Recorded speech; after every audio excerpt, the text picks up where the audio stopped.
আলহামদুলিল্লাহ খুব ভালো অনুভূতি। তবে এখানে কিছু সমস্যা দেখা যাইতেছে, যেটা হলো পুলিশ প্রোটোকলটা খুব আমাদের অনিরাপত্তা দেখা যাইতেছে। এখানে কিছু নিরাপত্তার যে আমাদের প্রয়োজন আছে, আরো পুলিশ মোতায়েন করলে আমাদের জন্য আমাদের জীবনে একটা নিরাপত্তার প্রয়োজন আছে। এবং আমাদের এখানে যে পর্যটকরা আসে তারা একটা হয়রানির শিকার হয়, বিশেষ করে যে আমরা যেই স্পিড বোট এবং যেই নৌকাগুলি দিয়ে করতে যাই, এখানে এগুলোর কারণে আমাদের আরেকটু সমস্যা হয়, ভাড়া বেশি হয় বা যে কোনো আমাদের সাথে খারাপ ব্যবহার করা হয়। এর জন্য পুলিশ মোতায়েন এবং এটা আরো নিরাপত্তা থাকলে আমাদের জন্য আরো রামগতি আলেকজান্ডার নদীর সুযোগ সুবিধাগুলো তুলে ধরার জন্য আজকে ওনারা আসছেন। আমাদের এখানে প্রায় 10 থেকে 20 হাজারের মানুষের সমাগম প্রতিদিনে হয়ে থাকে, কিন্তু এখানে আসতে ভোগান্তির অনেক ছাপ দেখা যায় মানুষের মাঝে।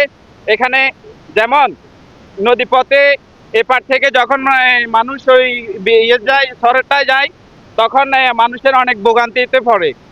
এখানে কোনো বোর্ডে লাইফ জ্যাকেট কিংবা এরকম সেফটি সিকিউরিটি ভাবে যে ওখানে যাবে বা নিয়ে আসবে, এরকম কোনো ব্যবস্থা নাই।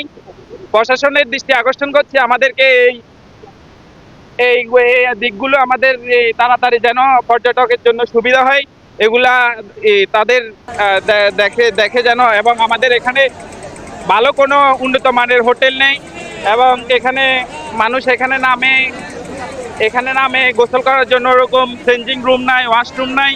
মানুষ আসলে এখানে অনেক ভোগান্তিতে পড়ে এগুলো নিয়ে। এখানে কক্সবাজারের ধন্যবাদ। আসলে এখানে আলেকজান্ডার পর্যটন এলাকা, এখানে দীর্ঘদিন থেকে মানুষ আমরা দেখতেছি ক্রমে মানুষের সমাগম বাড়তেছে, মানুষের আনাগোনা বাড়তেছে, এখানে বড় ধরনের মানুষের সমাগম হচ্ছে। কিন্তু ওই তুলনায় এখানে লাইফ জ্যাকেট বলেন, ওয়াশরুম বলেন, মানুষের যে মানবিক যে প্রয়োজনগুলা, এগুলো নেই বললে চলে। এটা যারা উদ্বুদ্ধ কর্মকর্তা যারা আছেন, এগুলা যারা নিয়ন্ত্রণ যারা করেন, ওনাদের এগুলা একটু খেয়াল করা দরকার। এটা আমরা দরকার মনে করতেছি। কাজে এই জিনিসটা যদি হয়ে যায় তাহলে মানুষের সমাগম আরও বাড়বে। এখানে একটা পর্যটন এরিয়া ঘোষণা করা দরকার, সেটাও দরকার। সেক্ষেত্রে এই জিনিসগুলোকে উন্নয়ন করার জন্য যাদের ভূমিকা, ওই ভূমিকাটা দেখা যাচ্ছে না, ওইটা একটু প্রয়োজন। মানুষ নদীর ওই পারে যাইয়া মানুষের যারা গেছে যায় অনেক আটকে গেছে, আসতে পারে নাই। তো কাজে মানুষের নিরাপত্তাগুলা অত্যন্ত জরুরি। মানুষের প্রয়োজনীয়তা যে কাজগুলো, এগুলোর ব্যাপারে একটু সচেতন হওয়া দরকার।